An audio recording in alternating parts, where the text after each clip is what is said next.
All right, Matt, fifth fight on our prelims. And listen, I know there's a lot of Fight Night Picks fans that are big fans of one of these fighters here. We've got Nasrat Haqparast taking on Alex Munoz. And it's a really interesting one because for Nasrat Haqparast, he was on a huge ride.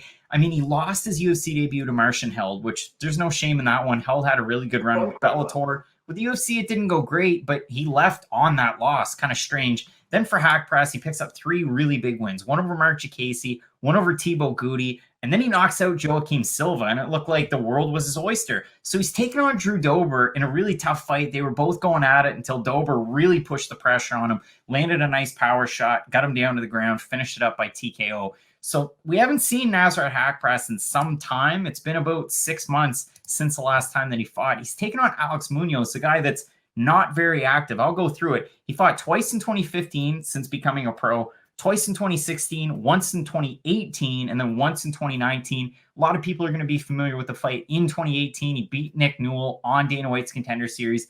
Then we saw him pop back onto the regional scene, gets a win over Troy Lamson, a name that people might recognize, a guy that's trained at Hard Knocks 365 in the past. Gets a win there. That was 9 months ago. Now he's fighting in the UFC. And I understand he had a fight booked this spring against Violent Bob Ross, Luis Pena. So that's at least in how high a regard the UFC considers him in terms of the talent that he possesses. I know he only has 6 fights, but they're willing to put him up against a Luis Pena. They're willing to put him up against a Nasrat Haqparast. He's a guy that trains at Team Alpha Male. And I mean, we can go through a laundry list of the good fighters that they've had in the lower weight classes, but at least having a guy like Uriah Faber in your corner, we're talking the Darren Elkins of the world, the Chad Mendes, the fact that Alex Munoz, from a nice southpaw stance, throws a nice left hook. He can really rely on the wrestling that he has. He's a collegiate wrestler. And we saw Nasrat Haqparast struggle against the southpaw in his last fight in Drew Dober. So in terms of this one, Matt, it should be a really good one. I think it's a good opportunity for Haqparast to bounce back, but also for Munoz, you get a big win over a young guy who's almost 25 years old in Haqparast.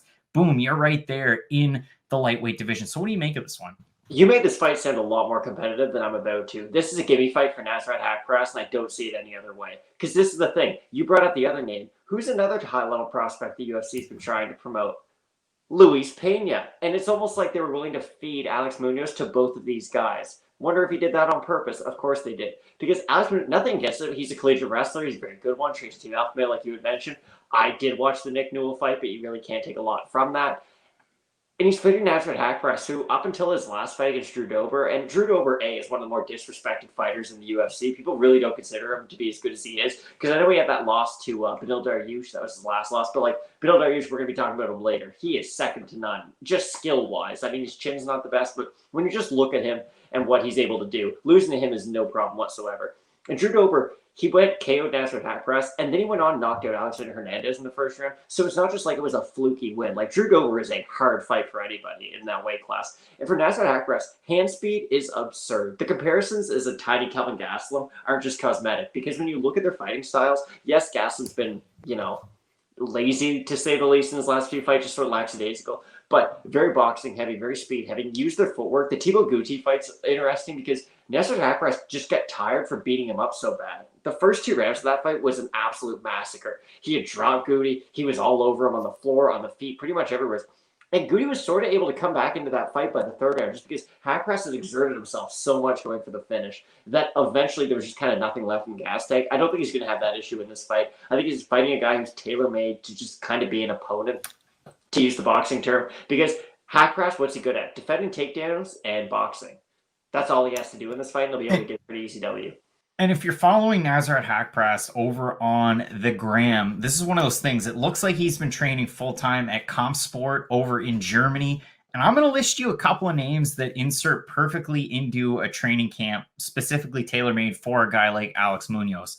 Marco Madsen and Ismail Nardiev. And I understand it. Ismail Nardiev no longer in the UFC, and it sucks because the Austrian Wonder Boy was a lot of fun to watch. I know he had a 500 record, but it is what it is. A guy like Marco Madsen, again, we talk about this quite often. You don't see a lot of Greco-Roman wrestlers in MMA. We saw it with Movsar Evloev in the last couple of weeks when he took on Mike Grundy.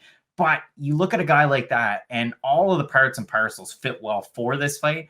I think it's Haqparast's fight to lose. If you look over at the odds, he's minus 250 favorite. Munoz coming in the plus 200 underdog. If you look over on Tapology at a 699 votes, 83% Haqparast, 48% saying by knockout, 43% saying by decision. It's an interesting one. I think it's closer than what the odds would tell, just because you saw Haqparast get knocked out by Southpaw in his last fight, and he struggled in that one. I mean, he was slipping. There was different issues. So Munoz could capitalize if he's in there and able to have a strong start like Dober. I don't see that happening, and I think Haqparast is going to be able to get the win here. I don't see a way he loses this fight. Like with Drew Dober's a guy who fought at 170, is huge for 155 and hits like a truck. Alex Munoz doesn't have any of those things going for him right now. I don't see him because his game plan is he's either going to have to out wrestle or outpace Haqparast. And if Haqparast isn't throwing a crazy amount of volume trying to finish you, you're not going to be able to outlast him and win a decision. So I think this is a pretty clear-cut one for Nasrat Haqparast. Matt, both going with Nasrat Haqparast. Should be a great fight. You're not going to want to miss the rest of our predictions for this card. We've got 12 fights total, including an extended look at our main event between Derek Lewis and Alexei Oleinik. Keep it locked in with Fight Night Picks, Matt. As we always say, let's get into it.